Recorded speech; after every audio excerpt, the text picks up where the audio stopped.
I always say that that's the call that saved my life in a lot of way. But the thing is like to be a professional athlete out of that pool of collegiate athletes, and now we have the European athletes as well. Yeah.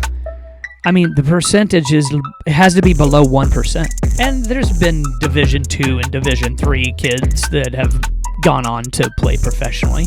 Did you always like blondes? Yes, and German. Specifically. Ironically, I was always ready on game day. What's up, guys? Before you start this video, if you could like and subscribe, it would mean the world. Share it to somebody. This is part 1 out of part 2 of my sit down with Josh. Part 1, we mainly talk about growing up in Illinois, our relationship as him being my coach. We also talk about some other sports stuff going on in the world, how he met his wife. It was great. And then part 2, we talk about some more serious things like some geopolitical stuff, some historical things, some societal stuff, so stay tuned for that. That'll be next Friday. And once again, thank you for 300 followers on Instagram. It means the world. Let's keep this thing going. Thanks, guys. Peace.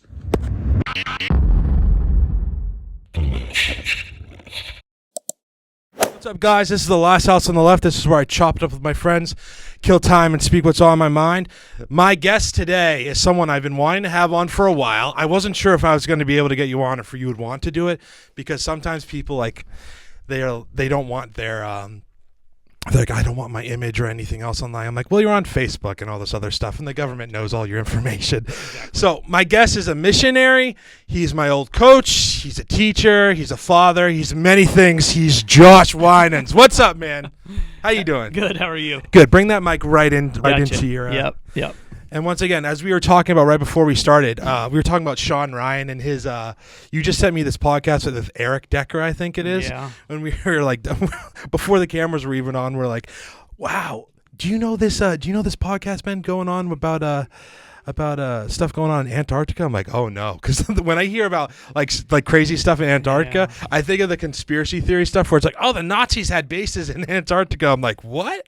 What are we talking about?" And again, I've only listened to enough to give you the information that I just gave you. But other than that, I'm actually kind of scared to hear about it. But because who knows what they're doing? Isn't it weird how, I mean, these days, and sometimes stuff on, because it's good for podcasts, and covering some conspiracies is like, it's cool, but then it's kind of weird because even I've said it a couple times here where it's like you look at like politics and society and you're like, or at least politics, I'm like, this should be mad boring. There shouldn't be it should be about important things, but like boring stuff, like, the economy and taxes. Of course. And all that stuff. And now it's like who killed who, like who supports Israel, who doesn't, like all that nutty stuff. Yep. But before we get into any of that, just give yourself a quick intro, man. Like obviously we met through my school, NCA, way back in the day. That closed down in 2018. Right? I think. Yes. 2 years after I graduated. That's the reason why I said that. Yeah, I think it is. It was 2 years after I graduated, and I graduated in 2016. So. Yeah, it's unfortunately the two schools that I've left so far have closed up, and it's really sad to see that. But I think just the economics of everything ends up, being the factor, especially when you have Christian schools who are under the umbrella of a church, because that's a lot to carry when it comes to a balance sheet and the finances. So, but obviously I've met a lot of awesome human beings. Yeah. And a lot of them are, practically all of them are adults now. So we were just talking about that too. Right. But I'm on my third school, and I'm a Concord Christian right now, and so just still trying to do my thing. So, right, man. And so if we don't, I'm trying to think of where we want to begin. So do we want to just start growing up in Illinois, and we'll go from there? Sure. So tell us about young Joshua. I told people right before we started again, you were always went by. Well, you said you were my sports coach. We'll get into consumer math and some of those stories later. Yeah. But pretty embarrassing for me, anyways. But with the whole sports vibe and whatever, it's always last name or whatever. So I always knew you as Winans, and calling you Josh is weird. And like I said, we don't. And it's cool because I've been out of high school now for 9 years, something like that. and I still feel weird calling you by your first name. So, but it's cool, man. I still love that we can like play golf a couple times a year, or I can like jump on with like I don't know you Hartling or Burger and for dinner. So it's cool. Like it's relationship. I still try to keep going. Yeah, and we got to keep doing that, no matter if it's a year at a time or whatever. But yeah, absolutely. Because those moments are obviously in the past, most of them, and we got to keep checking in on each other. So, and golf's a great way to do that too. Illinois. So I grew up on a corn and soybean farm. We had some livestock as well, just in the middle of absolute nowhere. You could see some of my family members across these huge fields where they had, where they lived and stuff like that. So my brother and I growing up, we would just play in some fields and ride bicycles and go up to my grandmother's, hang out there. She had an awesome basement with pool and ping pong, all that kind of stuff. Heck yeah. And so our small hometown had about 500. That's what the sign said. I don't know if it's actually that. But then you have all these, obviously, farms outside of town, and it was just a great place to live, and we got to, ride in harvesters, combines as we call them, and tractors and all that kind of stuff, whether you're tilling the earth to get it ready and prepared for planting the seed, and then obviously my favorite time of the year is harvest. So being in a combine or especially driving a tractor with an auger wagon behind it, which especially as you're both moving and dumping the grain, I know this is going to bore everybody, but no, that's okay. But especially at night, it's a little more tricky. But there's obviously lights and stuff to help with that. But then once you do that, then you take it to the truck at the end of the field, and then they take it up to the hometown, and then you dump it there, and you first have to weigh, the whole vehicle and yourself, and then because you don't get out of it, you just stay in it, obviously. But and then you dump, and then they do the math and all of that, and how much bushel that you are storing, and you have to pay for the storage, of course. Now we also have like regular grain bins where you can, keep your own grain. Mm-hmm. Therefore, you're not paying that storage. And then there's the whole marketing aspect of when to sell the grain that you have. And that's where, the financial aspect is, and the Chicago Board of Trade, which they trade lots of commodities, not just corn and soybeans, but almost pretty much whatever you can think of, but specifically for agriculture. And so you have to also, as a farmer, figure out when you're going to sell this. And obviously you want to sell it at the high, but you don't technically know where the high is going to be, but you just try to make your best decision on when you have to, make these payments and stuff, whether it's for equipment or the storage, like I was talking about for the grain itself. So, but it was great. One thing that was very beneficial for my brother and I, and all of us that were that age, is our high school closed down in our small town. And what it did is it annexed with the big county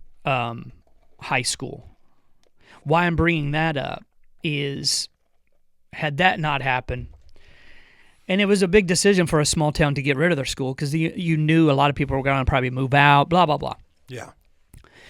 But had that not happened, I would have not continued with soccer, which I would have not gone to college to play, would have never met Ann, would have never met, or never would have had an internship out here. Yeah. Would have never met any of you guys. New Hampshire, I mean, I always knew where it was because I'm a geography dude. What do you think of New Hampshire when you're in Illinois?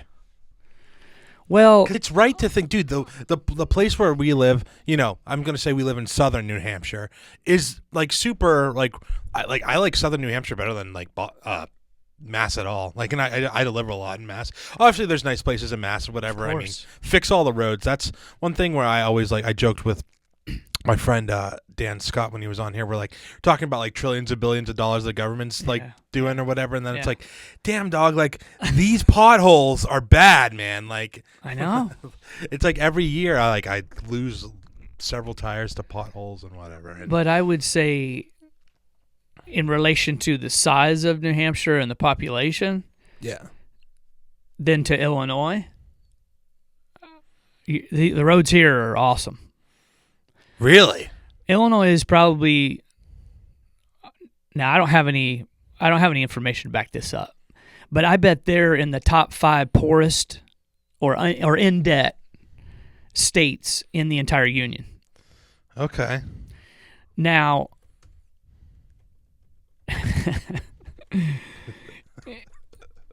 so here's the deal. If everybody in Cook County, which is where Chicago is, if they all if they vote for one party, the rest of the population, if they all... Dude, you were right. Sorry to interrupt you. Well, obviously, California has the total state debt. That kind of makes sense. Of course. Illinois is number 2. Nicely done, man. Wow. Followed by Jersey, New York, Connecticut, Hawaii. Then Mass is number 6? Whoa. Okay. But where's New Hampshire on that? Jeez. It's probably in a really good spot. Okay. How would I prove? I don't, and we don't need to do that. Just my point is just that the fact that it's the state's a lot more well off when it comes to just infrastructure alone. Okay. Anyways, now I realize that I think New Hampshire can fit into Illinois geographically like 9 times. Is it or maybe really? 11 New Hampshire, something like that. I mean, it's not. But anyway, and the rumor is some of the counties that are close to Indiana are trying to annex into Indiana because their political side of the coin just will never win. Yeah. Because it's just the way it's just set up. So, but anyway, but yeah, great place to grow up. Besides Jerusalem, my favorite place on earth is the family farm because it's just so peaceful. You wouldn't believe the stars at night that you can see because you're literally there's no light to block stuff. So, how hot does it get there? Well, in the summer, I mean, heat indexes can get. I played golf once in 112. My mother, I was playing golf with 3 other guys that were more like my uncle's age, and Mom was a nurse for 40 years, so she goes, "You guys are nuts," or something like that. Yeah, that's crazy. And we went anyway, but and you sweat a lot. I remember. You sweat almost as much as me when I mean, well, when it's that bad, yeah, of course, but it's just something you're used to, and we used to walk through the bean fields to cut out weeds instead of spraying chemical or whatever to kill them. Sometimes you have to do that depending on situations. Because the way when you would always talk about Illinois when I was in school or just in passing, I always think of it as those like fields that you see in like Interstellar. I know like Interstellar was taking place in, I don't know if it was like Missouri or somewhere else, but like everyone thinks of Chicago, right? Correct. And then there's everywhere else. Which is a great place to visit. Quick story about that. So in high school, we went to so Springfield's about 40 minutes away or 35 minutes away from Taylorville, where the high school was or is, and so we took the Amtrak up to Chicago. This is our senior year. Went up there, clowned around throughout the town, blah, blah, blah, and then went to a Cub game. A lot of people are Cub fans in Illinois. The other half are Cardinal fans. Cardinal? St. Louis, yeah. So we were actually closer to St. Louis than Chi, but if you ever have the opportunity to see a game at Wrigley for the Cubs, sit in the bleachers. It's just a great place to. It's one of the iconic places to see a game. And then I was fortunate enough to be down here out here, excuse me, and to go to Fenway. And it's just Isn't it? I've never gone, dude. It's so bad. I've never You gone. haven't been to Fenway? A couple times when some of the boys would make it happen, like, "Oh, we don't have a ticket. Yeah. You like the baseball the least out of all of us." I'm like, Yeah. that's fair. Yeah, but I'm like, still, it's just. dude, I'm 27. I've never, I know. All these gigs and concerts I go to are right on like Fenway. Correct. Correct. And so, but it is. It's. I'm just very thankful with the experiences that I've had to do, whether it's out here, back home, overseas, all that kind of stuff. So Yeah. I've just got to see a lot of really cool stuff. All right. And going to Israel, through Grace Fellowship that year. Oh, you did go through that. Yeah, Okay. and it was. I mean, I was in Poland, so I actually had obviously a much shorter flight to Tel Aviv than they did. Obviously, all the way from here, but what a great trip, and I basically went for free because they would choose a teacher from NCA to go that next spring. Yeah. Which was so great. Yeah. So.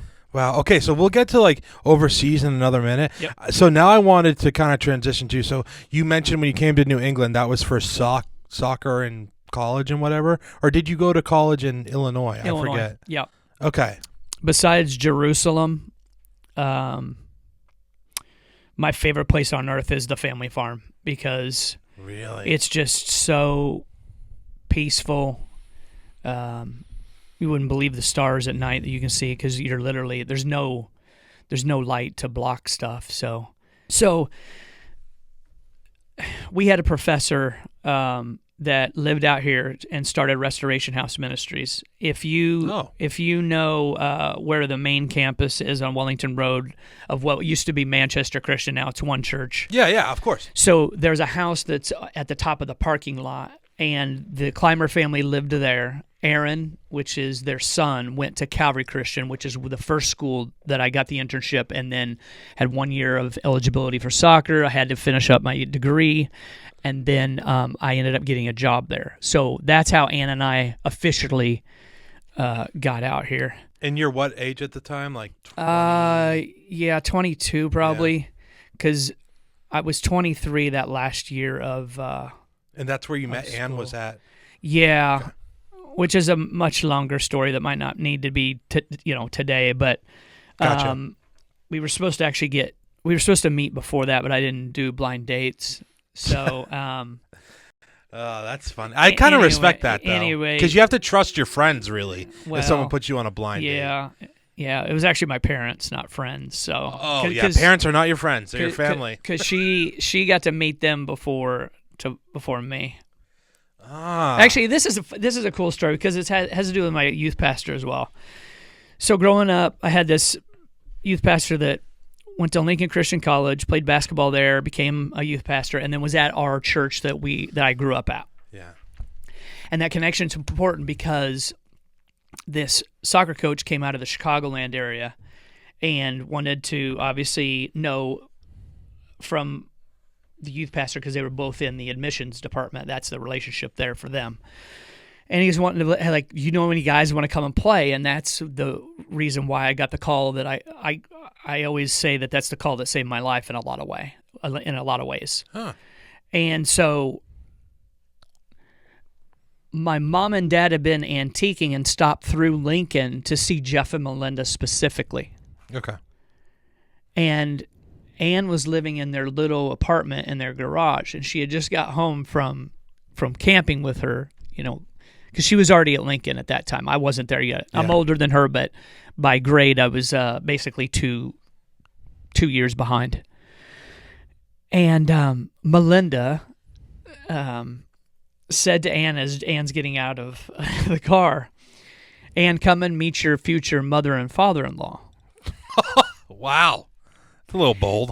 Yeah, but that's just how Melinda is. But and of course, Anna just got home from camping. She's like, "Yeah, the way I look, or whatever, because she wasn't presentable in her in her mind."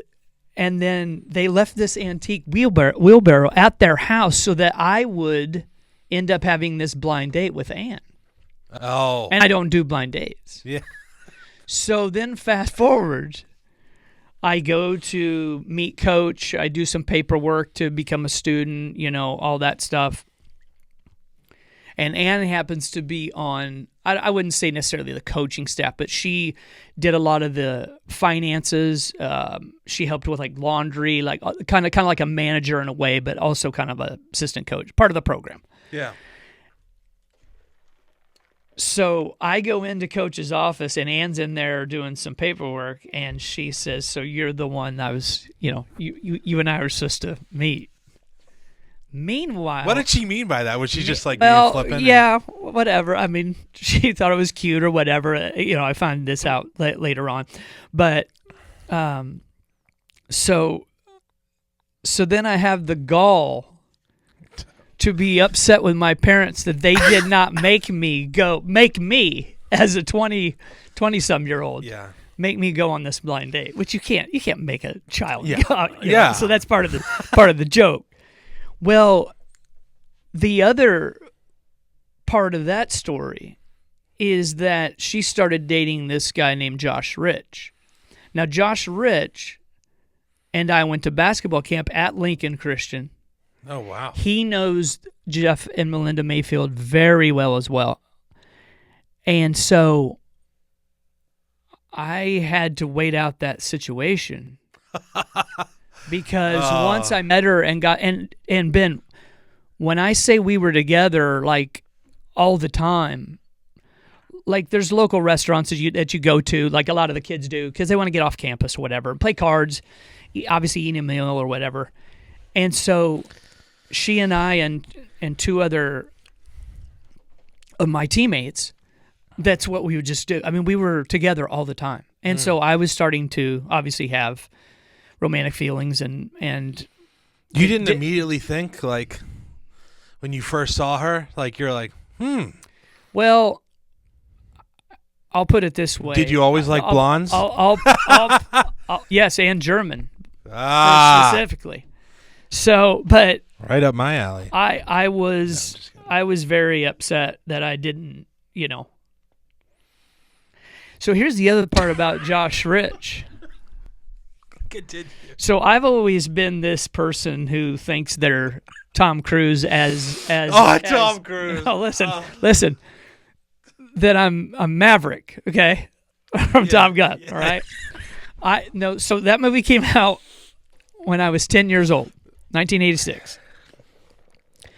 I watched that movie so much. I had the hand gestures as this guy was walking, this is weird, right? Yeah. This is weird.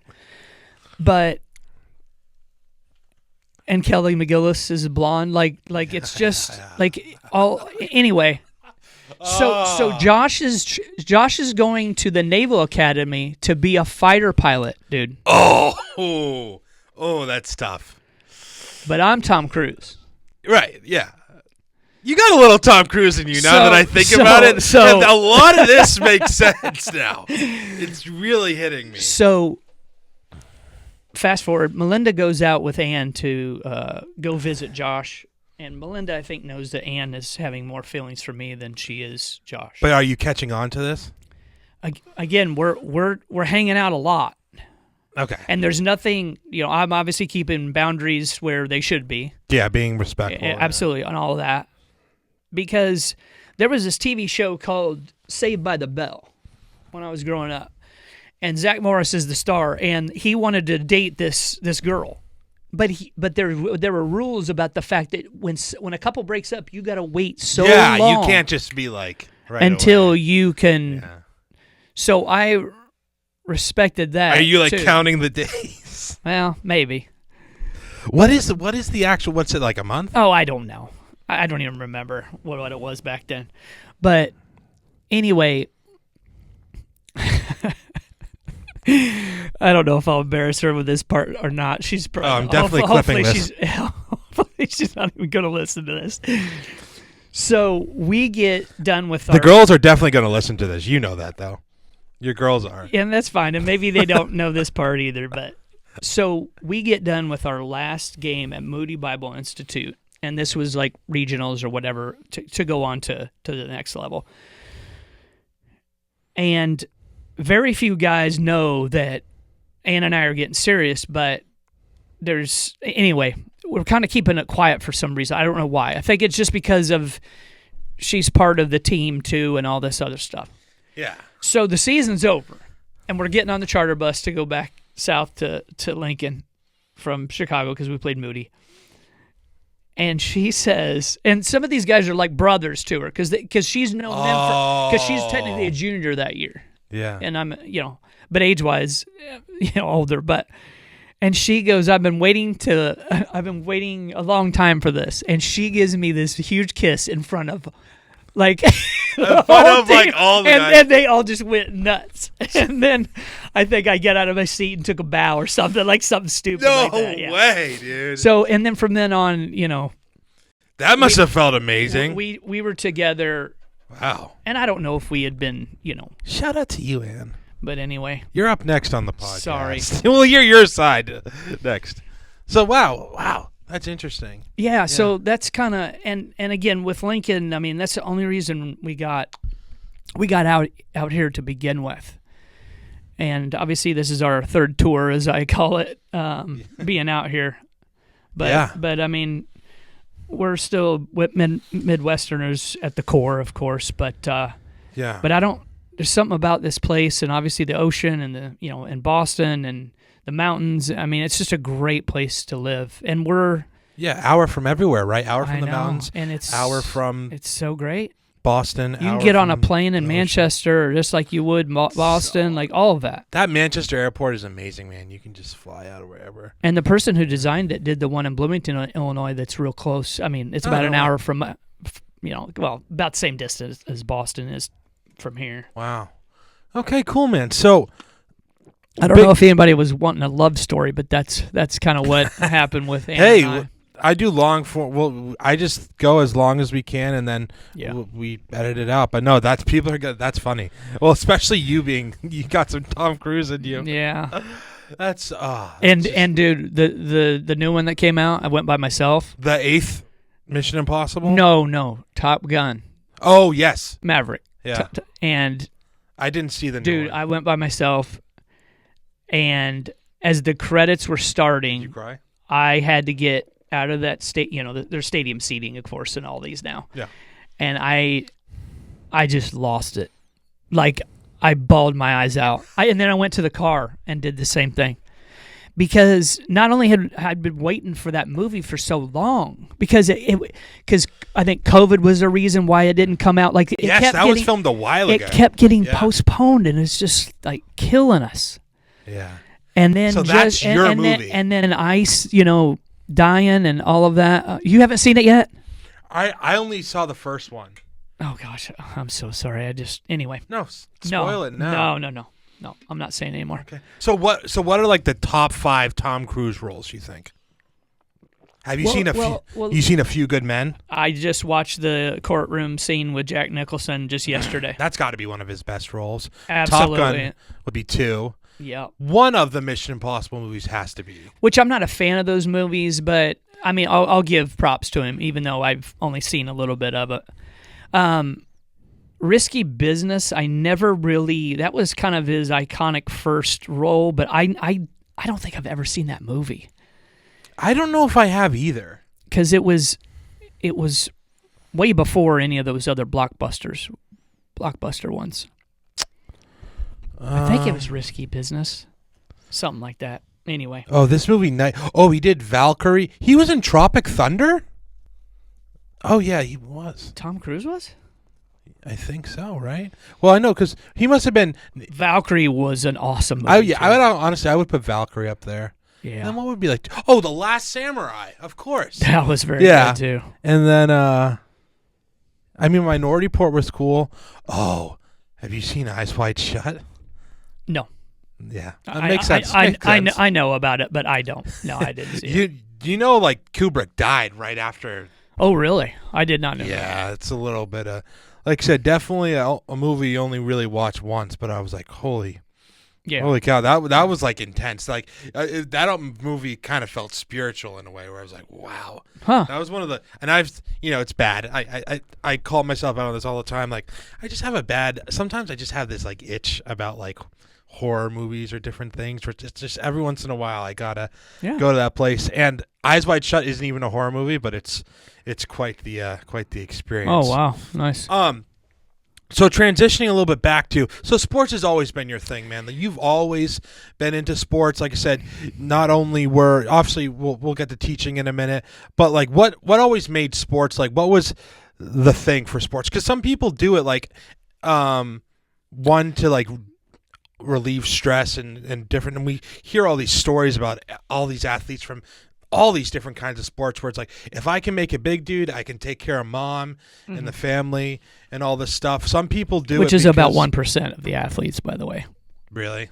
Yeah. Oh, the number of people that actually go to play Division I don't know what that number is. It's probably higher than But here's the thing: from going from, and there's been Division II and Division III kids that have gone on to play professionally. Let's say basketball right here. But the thing is like, to be a professional athlete out of that pool of collegiate athletes, and now we have the European athletes as well. Yeah. I mean, the percentage has to be below 1%. Yeah. So even here, approximately 1% of high school boys and 1.3 of high school girls, and then after that 1%, it's probably 1% of them that make it to the the professionals, and that's for basketball. But even imagine soccer, dude. Like so I just had Vitor and Nicole in here last week, and Vitor was saying about when he first came to and say, he's like, hey, can I try out for the soccer team? And you said, there are no tryouts for you. And he's like, what? I can't make it on the team? You're like, no, you're on the team. Like, dude, you're Brazilian. Like, and he would just walk. He would like, there's no good example. It's like me and like playing golf with like Jose Luna or something. I know. Like, we've met. I've played with him twice. It's like, what? It takes me 3 shots to get to his drive. I know. It's like, but see, and I don't want to jump over to the overseas stuff, but just watching the little kids in Poland, and for Vitor and all of them in Brazil, to me that's. I want to kind of keep it on the same plane, but you have to give respect to Brazil a little more, because it's just so, I don't know, even in Europe, it's so much of their culture. Yeah. And I've been one of these guys that's always called football, because... You called soccer football. I mean, yeah. I didn't in high school or anything, but once you're around people like my college coach and all of that, football should just be called tackle. American football. Yeah, I don't know. I mean, it is what it is for our country, and that's fine, and we call it soccer. But I don't know. It makes my blood boil sometimes. One random thing that just popped into my head too, it's like a lot of the big sports, like in America, like the big 4 or 5, were kind of like, I could be wrong, but basketball was invented by Naismith, obviously. Mm-hmm. Soccer, I don't even know the origins of soccer. We could look that up if I wanted to. Mm-hmm. But football, that's American. Baseball. Yeah, it was. I definitely know South America. Some of the origins were during the Civil War, but I don't know where or how they got it before that.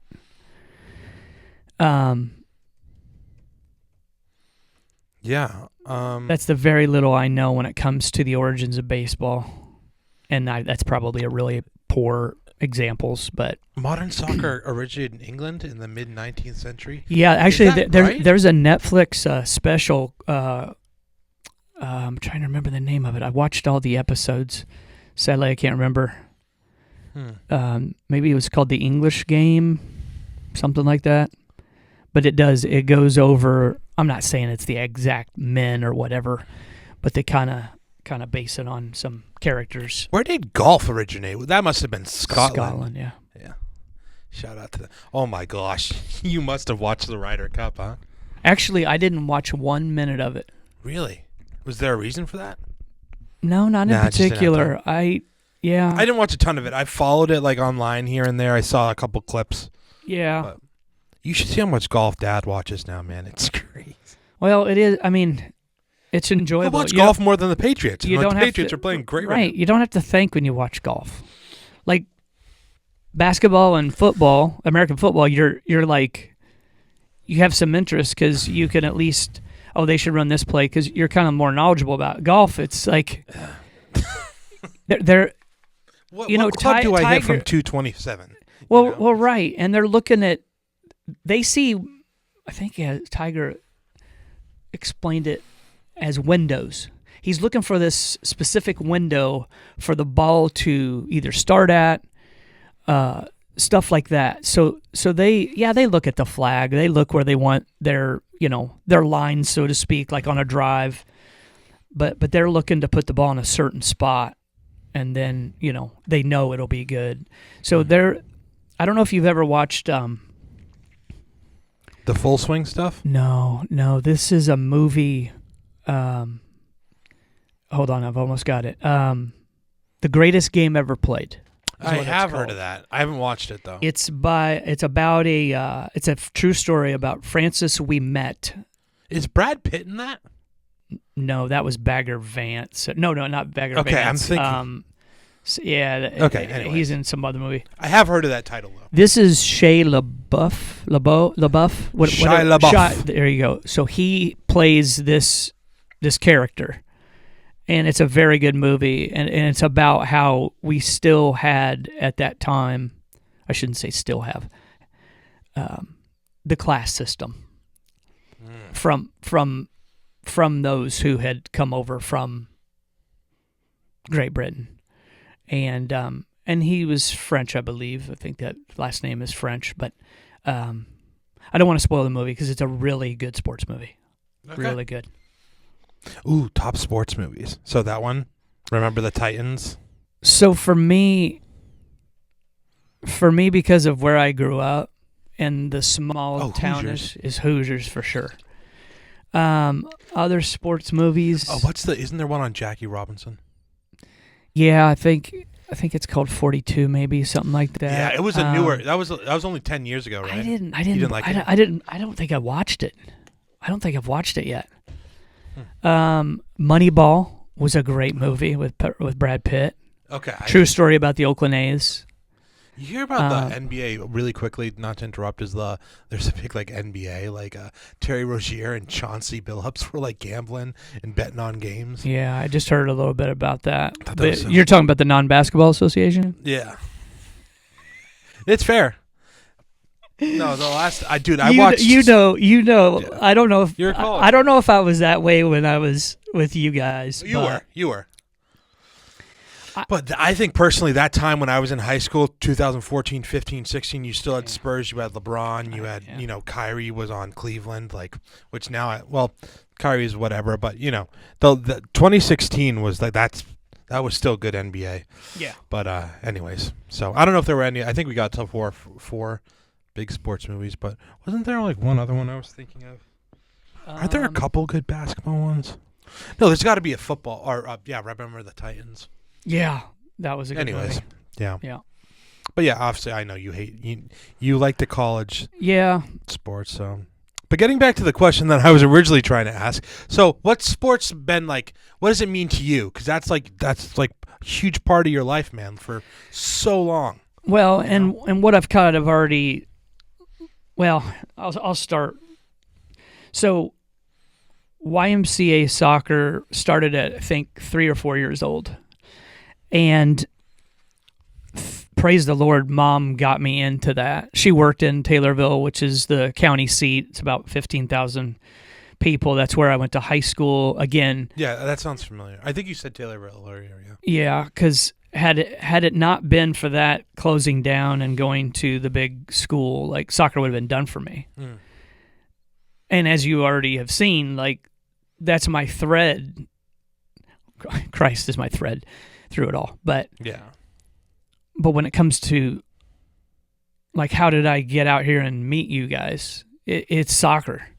Yeah. Because I would have never. I mean, I did some JUCO classes, junior college classes, and working 5 jobs and with the farm as well. And I'm just one morning I woke up at because I'm still living at home, and I couldn't remember how I got home. And alcohol was not in my life at all. Oh. And I realized I am burning the candle not only on both ends, but then also in the middle on each side. And so that's when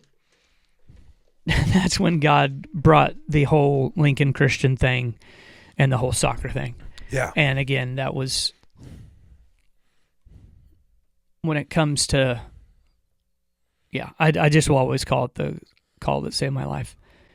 I mean, I still do stupid things, obviously, every day, but the whole package, giving me direction, and obviously helped a ton of that without her probably even knowing with direction, especially academically, because I was just school was tough for me. Yeah, and I was lazy too. I mean, let's be honest. In high school and in college, but you got to get the piece of paper that says you got this diploma and move on. So, do you have to, how does it work in college? Like, how good do your grades have to be in college to keep playing ball? Remember that one time I failed? I blew something up in health class, and you threatened, you're like, Ben, if you don't get this right, you're not playing on Friday. And I was like, what? We're playing Holy Family, Don't get me started with Holy Family. We need someone to go against the trees, right? We would have game plans for the trees. Yeah, that's right. And dude, imagine Josh if I started playing. I only got good at ball, passable at ball. Obviously not from. I could probably play public school ball my senior year, but I couldn't. Mariah was doing stuff. She was doing Merrimack Attack and all these road teams. Ben, come out and play, and I play ball, and I was I don't know. And I'm and like I said, I definitely had a height problem. I mean, my mom's 5'10", so I'm I should have been 6'3", not barely 6 foot, but it is what it is. But don't. And I've got too much experience with this, but try not to beat yourself up. Maybe do it once, but don't. Not all the time. Don't let it creep back in, because again, it's not going to do any good anyway. Yeah. And I'm speaking from experience. So what was your original question? Just sports in general, or what? Well, yeah, just how it's always been. So we had really good coaches in elementary and junior high. Again, in the small town, Mount Auburn. It could be said that our 8th grade coach was Bobby Knight's son. He was a yeller. He was very fundamental when it came to. That guy was an a-hole, man. to soccer, and he was the boss. And so I don't know how many elementary schools there are, or I should say junior high, because it was the 8th grade year. I don't know how many junior highs are in the state of New Hampshire, but in Illinois, I mean, there's a lot, right? Yeah. And there was only 2 classes at that time, and we had to play. We didn't play any Chicagoland teams, but we went to the state tournament for basketball, and we played against this team from Peoria. Peoria is a Darren Williams, people like that. They kind of grew up in some of those guys on that Illinois team that in 05 that had that deep run.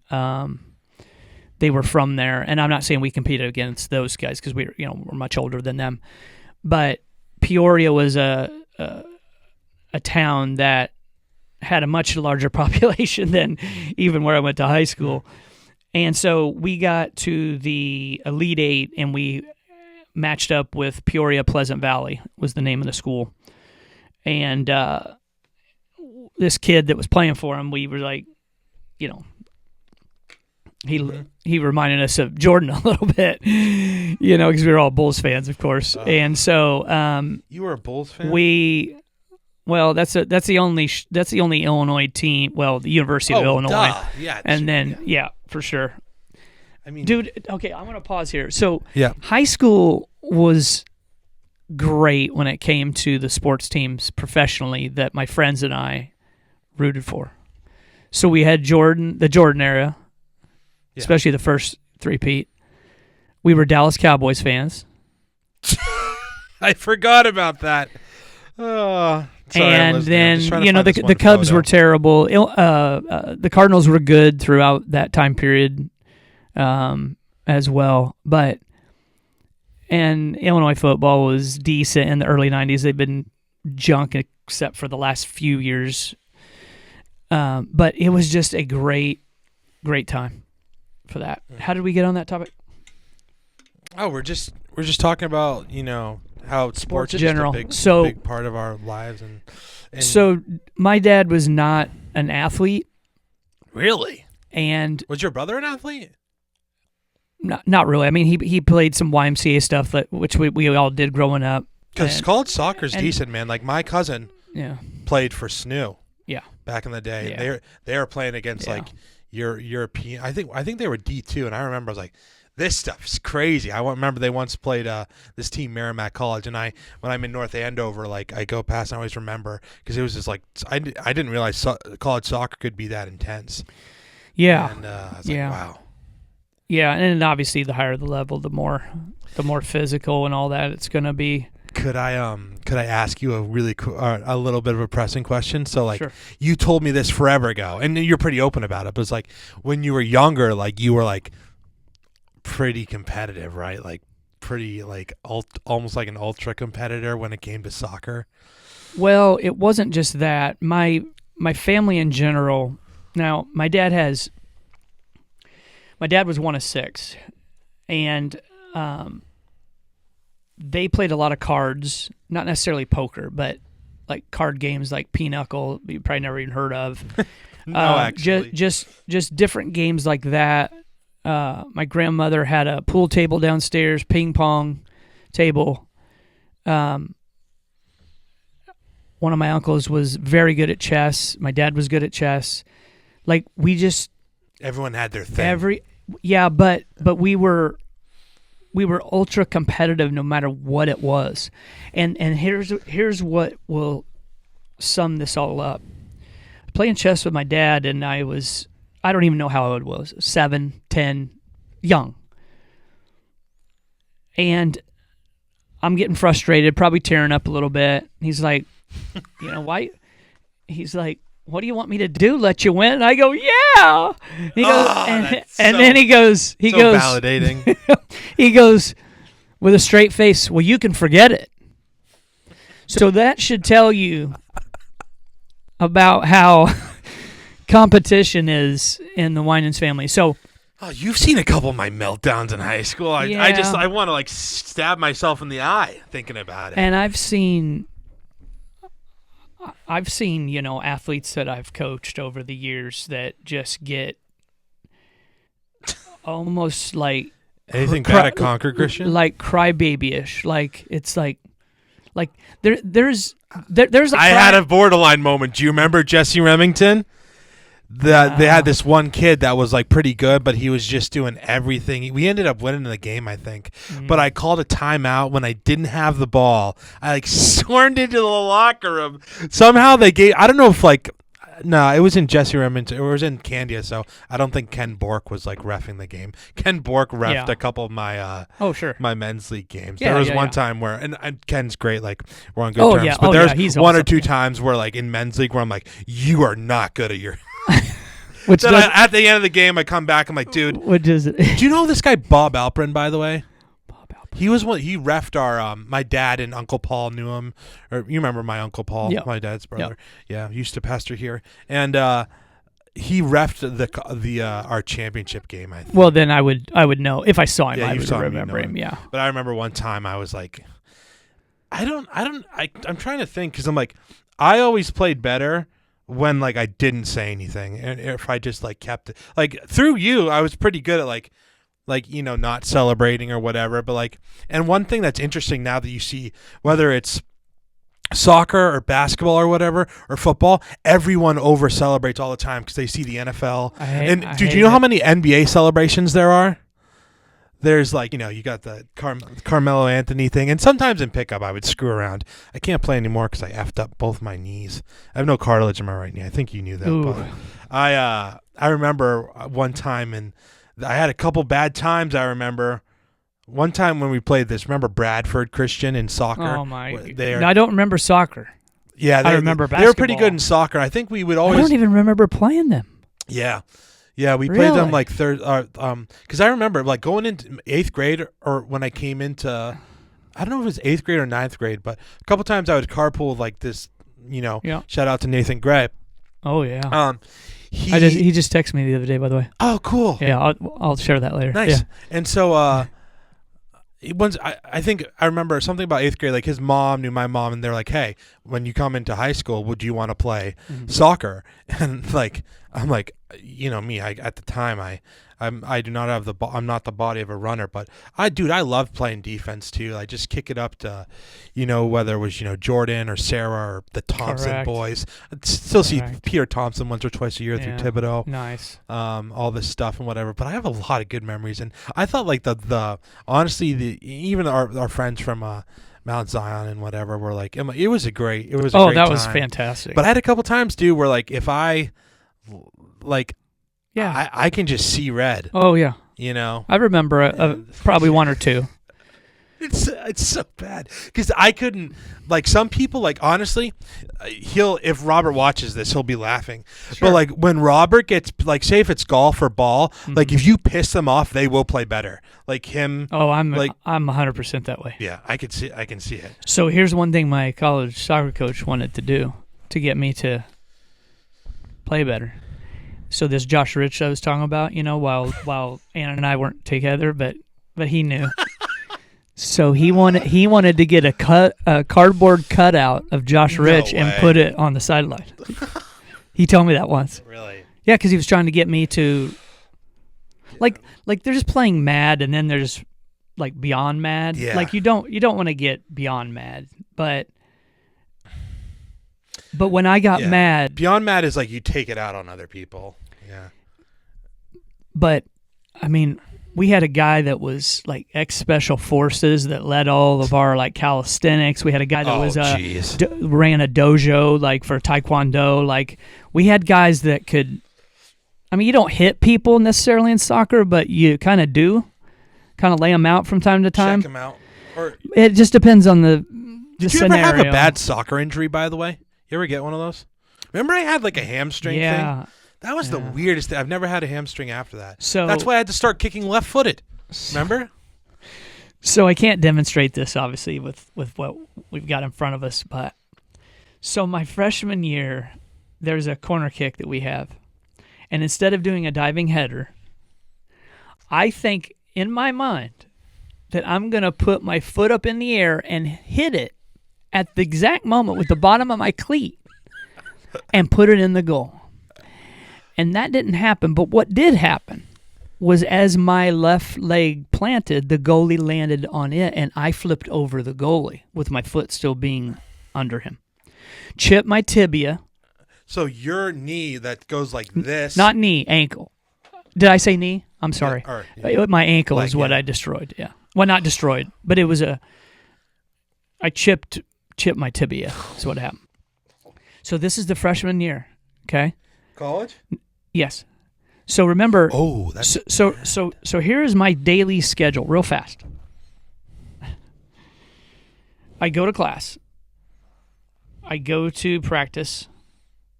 I drive home and I get in a tractor or a truck. Stay at mom and dad's. Get up. Drive to class. Go to practice. Drive home. Get in a truck or tractor, and so on and so on. Tell me where I have time to do any of my studies. Not at all. None. So that was always an issue, which is why it took me probably another half semester to get done with school than normal. and the internship as well, because I had, like I said, a class or two after I got done with that. But while I was injured, Anne's at practice.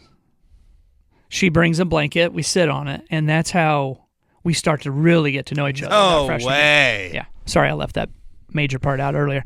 But, and then I didn't have any other real bad.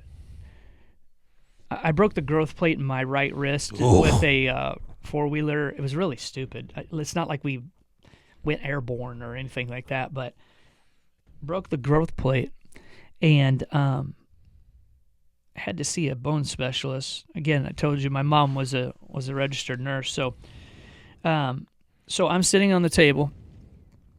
My mom is to my left. It's my right hand. I'm holding it like this, and they had already conspired. By the way, I'll put that up. So she's putting her hand on the inside of this because she wants me to separate this hand instead of holding it to be free. Because the doctor grabs the end of my fingers and snaps my wrist, and I start to fall, roll off the table, which is another reason why Mom was over there. And he starts apologizing immediately, but I would have had to have plates and screws. So those are the two bad injuries that I had. Was the tibia and then and that. What was the recovery process for the tibia, by the way? Like how long? I definitely played in the playoffs. I think I might have played in a few before that. Ironically, I was always ready on game day. Not ironically.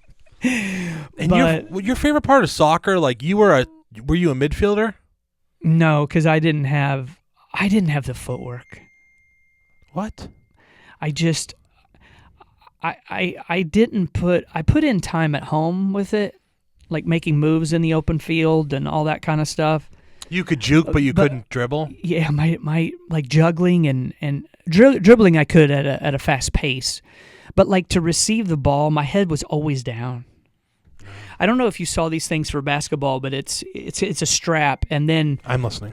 They have these little things here that you can't see below you. That way you dribble the ball without putting your head down. Well, that's kind of what I needed. I didn't know about those till later on. But that was something that I needed just to be able to feel the ball on my foot instead of looking down. Because if you're looking down, you can't. How are you going to know who to pass to? And so I ended up 3 of my 4 years at college was playing sweeper in that diamond formation on defense. You were a defenseman? I was my last 3 years because again the skill I just didn't have the footwork. Freshman year, what you were? I was up top playing striker. Really? Yeah, just the speed and I mean I could dribble fast, but it wasn't like again. Is it the thing passing, like you could kick the ball and you could like yeah, but I could keep it on my foot too, because there's a proper way to speed dribble without messing up your ankle or whatever. Mm-hmm. And the shot was okay too, but it just because didn't you was it free kicks or did you like corner kicks? I forget. Corner kicks, I was able to bend one in from both sides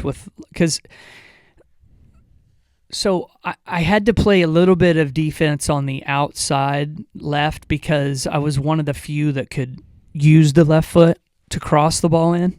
And just you like crossing the ball. Yeah, it was pretty fun because you could work the ball. I can't work my golf ball that way, but you could. I guess the soccer ball. Dude, you need to stop using your wife's gloves when you play on. I don't have them anymore. I just used them that one time. But those are what I started out with. Those are like small. They almost look like blades. Dude, I'm not. I know. You don't play a couple of times a year. It doesn't. I mean, my college roommate has got me some really nice clubs. It's just I don't play enough. Well, that's one thing where I'm afraid like if I get married and when I have kids, I'm like, oh, I'm not going to be able to play for like 20 years like Dad. Dad didn't play for like 20.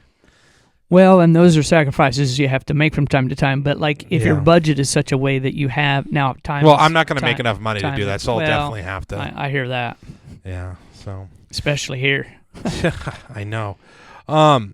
So what was let's I guess we could focus on NCAA and whatever. So you said you weren't like you didn't like love school or didn't feel particularly like you got it at times, like it took a little bit more time, but you obviously you have like teaching degrees and whatnot, and you have taught history.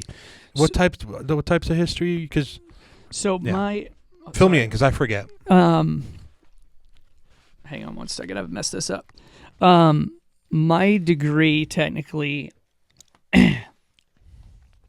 is in business administration. So I just needed the piece of paper to get, the job at Calvary originally as a teacher. Now I took a lot of business courses, so I taught, I hope nobody from my current school will hear this because I don't want to end up teaching these. But anyway, so I did a lot of accounting. There was, at that time, Word, Excel, Access, PowerPoint, all that stuff. Trying to think of anything else. But accounting was a little tough to teach at times. But I had a great mentor there that I coached basketball with. Was really successful there in the mid-'90s. So it was really good to learn from him.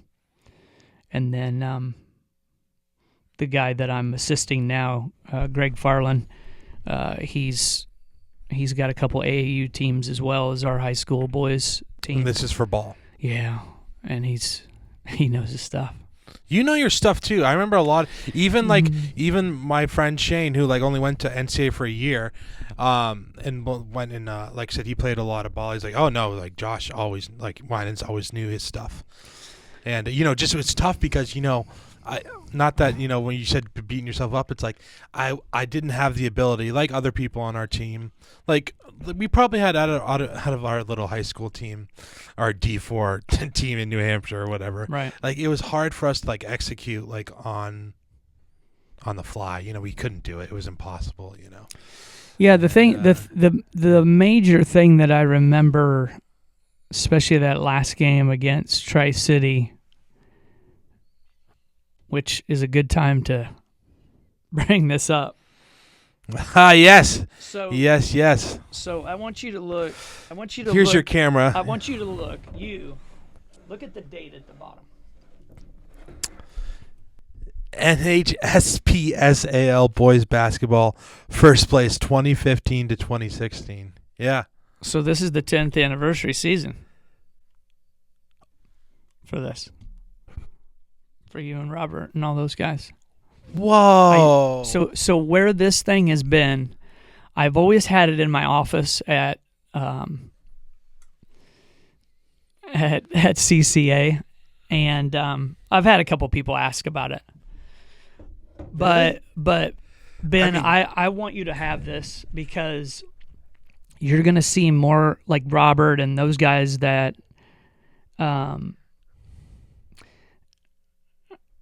just think this, especially when it comes to podcasts, and usually there's gifts that are given and received. So that was my idea for this, to bring it for you today. Thanks, man. Because I know you'll take care of it and all that kind of stuff. But and again, the other guys are in your orbit more than mine too. Yeah. Sorry, I've had my head turned the other way. No, that's okay. Like I said, move it. But whether you keep it in here or at home or wherever, I mean, that's up to you. But dude, thank you. But, I didn't know that you were going to give it as a gift. I'm like, he's probably going to use this as a. Wow, thank you, man. Yeah, but and I think it's just, not that I need to pass it on or anything, but I just think you guys in your orbit should have it because you're the one that earned it. Yeah, thanks, man. But I remember at the very end of that championship game, because we had tried to, I don't even remember what it was, but there was something that you guys kept not doing. I don't know if it was stepping to the ball or whatever it was. But when that game was over, I was just like, had that gone on for like another 3 minutes of game time, I think we would have messed it up. Yeah. Because you guys just weren't. Right. But that is my favorite gym because it reminds me of home. Yeah. At St. Mary's. Because of Taylorville, right? No, not necessarily Taylorville, but just, all the gyms in the Midwest. What's the purple court like that you showed me that's like super, it's like a couple $1 million? Or, take your time. Because also to give context too, so that game, Winans, the 2016, we had Shane the previous year, and we played Tri-City. That's right. And so, and you know what happened? You know why we lost that game against Tri-City, right? Because I didn't score. Shane had 30. We ran. Remember when I was nailing 10 and 12 footers on the baseline? Like I'm Brandon Bass. Do you remember that guy? And we ran the same play for me 3 or 4 times. Yes. I had 4 points in the game. 2 were from the free throw line. Well, and it happens. And I remember, like, we had a couple battles, like, but I remember we'd always play against, like, the Holy Family teams, and these guys, like, shout out to them, man. At least my senior year and even after, they had like a couple 6'4", 6'5", 6'6" guys. So we lost in the state championship to Holy Family. You're in their division? Yeah, they're in the NHIAA. Oh, okay. So they moved up to Concord Christian's level. Yeah. Or that Division other one 4 doesn't exist anymore. Yeah. And dude, champion. Wait, was it championship? No, it was the semifinal. And this point guard, last name is Ives or Ives. It's spelled with an I at first. He goes into the middle, throws the ball up. It bounces 3 times on the back of the rim, and then drops in, and no more time. And that's how they get a game winner. Game winner. What was the? And we were devastated because our team was loaded. Yeah. But they were very good. Your Concord Christian teams, though, they're way better than our NCAA teams, though. Well, I agree with that, but because you have like probably 7, 8, 9 guys that can all dribble, pass, and shoot, right? Well, in the recent past, yeah. We had a kid that played for us for a year and then went to New Hampton Prep, I think. I don't know. Donovan Mitchell went to a prep school in I don't know if you ever heard of him. He went to Louisville, played for the Jazz, and now is in Cleveland. Which school did he go to? Brewster. Yeah. Big surprise. My college roommate is. So my college roommate's brother. Have you ever heard of Scout.com? Yeah. Anyway, there were radio shows, and John, JP's brother, ran the Iowa Hawkeye one. So everybody knows John Miller in the Hawkeye world. Yeah. And what were we talking about that I brought this up? You're talking about like championships. Oh, Brewster. So JP wanted to come out and visit, and he wanted to go to Brewster to see this guy who was probably going to be going to Iowa. Mm. And he wanted to talk to him or whatever. So yeah, these prep schools up here, they're no joke. Now, have I been to any of them and watched any of these games? No. But the Massachusetts dudes are crazy, though.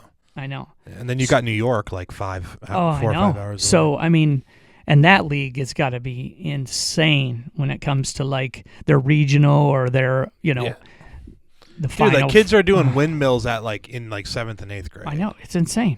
Yeah. So, wow. Can you show your camera? Oh, sorry. Yeah. You can lift it up. Yeah, go ahead. Yeah. So that's Josh's when he was in high school. Wow, that is so that kind of is like the Holy Family. Well, similar type of court setup with bleachers on both sides. So. This thing seats 2,600. Does it really? Well, I remember with the second championship we played in my senior year, there was actually either junior or senior year. I remember we played in probably in front of 300 or 400 people, and that was the most I've ever. I played in front of normally it was probably 50 people, maybe. Right. and quite the experience. I remember a couple times, like, because we used to have the footage way back in the day, and I remember I didn't even play super well in the game, but the real game was the semifinal when we played against, because we just couldn't figure it out at the time, but like we didn't want to like pass out of when you get full court pressed. Like we didn't. It's quicker to break one like passing it than dribbling. Correct. And like we didn't have Shane anymore, so like Robert had to take a lot of the duties. Like sometimes I finally was able to dribble a little bit my senior year, but like I said, up till like end of junior year, I learned I was like a good post player, and I finally was able to hit an outside shot like probably my senior year, but I was never really outside on top of the key. I was able to score. I liked scoring on fast breaks and stuff, but it took a long time, and I got better at ball. I feel like when I started to play men's leagues like directly after. So many good memories. You just showed a picture of your gym, which I don't know if you wanted to add on to that, but I wanted to show you this picture.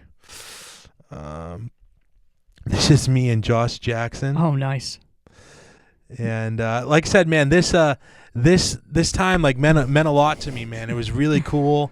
That was one of the things where, because I remember like freshman year when we, before, this was probably when you weren't here my freshman year, I don't think, because you were in Poland. And I sat on the sidelines watching like Tri-City and them go at it. And it was a pretty high-paced game, and I'm like, man, like I want to do this. I can be here someday, and I actually was able to. So I think there's one other picture with all of us in it. It's a little blurry, but yeah, there we go. We got everyone: Devon and Vitor and Rob and Dad, me, Bouchane, Peter. Yeah. Wow. What was the funny Peter story where it was like, he went and like shot a 3 from like the corner, and I think he missed everything, and he went to either looked at you and Dad. He's like, I'm never gonna do that again, and like ran back on defense and stuff. That's exactly something he would say. Yeah, and I'm hoping to at some point, since it's been a couple of years now. Like I would love to do a podcast just kind of covering his own life and celebrating that'd be that awesome stuff, man. Yeah. But anyways, man, so we have a lot more to talk about, but I think just too with sports, man, it was awesome that we could, and how many, I think we won a couple soccer, obviously a couple soccer championships as well, but even regardless of like the framework of like the talent level when I was playing ball or whatever, it meant a lot to me. So it's a very good memory. And I remember we were hoping we could always do that. And, it took a lot of it was good to like set a goal and like actually reach one where I wasn't sure if it was able. And I think once again too, when we played against Holy Family or whatever, and I was able to get the big guys to foul out, and that's what opened up the I feel like that was the big one, is playing them. And then we played Tri-City. We actually played like we only won by like 6 points or something. Yeah, it should have been like a lot more. Yeah. But also when their best player, they didn't have their best player, Holy Family, in the championship, but we beat them at full strength, like in the regular season. So just cool stuff, man. And I even remember, I know you've won several different championships over a couple sports over, your many years. How many years have you been like coaching ball and like soccer? So when I was at Lincoln Christian, I helped the Lincoln junior high team, and that would have been 96. Would have been my first, the 96-97 season would have been my first. And then the next one would have been, when I was on my internship in 99 with Calvary Christian. And Bob Shannon, the coach there, had won 2 state titles in a row. So I learned a lot of stuff from him too, for sure. And then when I went back to Illinois in between one of the 3 times coming out here, I helped with the junior high team at Taylorville. So not that gym, because that's a high school gym, but the the junior high. So, but yeah, as a coach, I have found out that, and all coaches would say this, I'm sure, to some degree, but you get around people who really know how to coach, and you're like, oh, yeah. But you learn. Yeah. So yeah, I'm just one of the assistants for the varsity team, like I said, and it's It's a lot of fun. I almost didn't do this season. Really? So just kind of felt like I'm just getting tired, and I mean every day is like really long. So Oh yeah. and I've got discipline stuff with the high school boys, and not that I've had to really do. I've only got one period off, so. One period off. All right. So what are you doing? Yeah, tell me the. So I've got 2 personal finance classes, which they have a computer program to work with, but Cool. I got to give them the paperwork and all that kind of stuff, and answer questions and all of that. And then I have 7-8 boys Bible that's combined. And you're doing that. What's that? You're doing that. Yep, teaching that. Have you taught a Bible class before this? How long have you been doing that for? Because you've been at Concord Christian now for 5 years, longer. I got there in 18. Oh wow. Okay. So 6. Yeah, 7. yeah. So, yeah, that was a weird story how I got there, but Hey man, it seems like you have. I only hear good things about that place. So yeah, I mean it's. I'm glad they still got. It's hard to get. Like I hope if I have kids someday, that I can take them to a private school. But Yeah. Yeah, I know. It is what it is when it comes to that stuff, but and then I have 3 PE classes, and going back to what you were saying about at the professional level, like they'll do different like gestures and celebrations, and I mean there's kids in like 5th grade that are doing these things. Like even at my school, I can't imagine what it is. On the actual video of when I remember like either me or Robert hit a 3, and I was doing this because I was excited, but it was funny because it was like half-assing because I was like, I was scared of like Dad was gonna say, and you can see Dad like he like bumps your arm. He's like, "What's this?" It's like because Dad's super old school too. And, but now the whole thing is now is like to score on you, and then people will like get up in your face like they're about to blow you a kiss and be like, "You're X, Y, and Z." And I'm like, it just See, and to me, that's going to allow the potential of. And also, the NBA is soft these days, so it's weird. I don't get it. Yeah, but I mean, you get the right 2 high school boys doing that, somebody's going to get punched in the face because they're going to think that they're rushing them, and they start to protect themselves. You've never seen that at Concord, any of the Concord Christian games, right? No. I'm trying to think pretty of any. Civil, right? Yeah, I mean, that's good. You don't want to get thrown out, and we've got a coach that would just bench them for a game or 2 after that too. So, I remember you must have benched me a couple times. I think for like. Well, yeah. I think I cussed someone out or something, which is like back in the day, like that was like a really. Big no. Well, I mean, what's the greatest currency a coach has on a player? Playing time. Right. So, if you can't control yourself, we're going to have a conversation on the bench until the coach thinks that you've learned the lesson. So, yeah, it's a very delicate matter. But yeah, I was thinking about just not doing basketball anymore, but Anne's like, nope, you're going to do it. Like immediately. Like that was her response. What's her favorite sport? Soccer? She must have been an athlete. She was a gymnast. And she got 3rd in state on vault her junior year or senior year. Which I don't even know how you run at something and push off on it and then land. Like how do you not break legs? Yeah. But anyway, she loves college football, as most Midwesterners do. I played football. I played Pop Warner. I should have stuck with it. Nice. I was just telling with Shane. I was like, dude, you should have played wide receiver, man. That would have been like a problem. Yeah, because he's lightning fast, isn't he? Yeah. And he's got good hands. Yeah. That's the thing. I don't have good hands, so. All right, man. So I wanted to go and transition into like some of like the Poland stuff, a couple things on like society and whatever. So I'm going to break this up into 2 episodes. Do you want to take a quick pee break, or are you good for now? Sure, we can. Okay, cool. Not that we need to, but.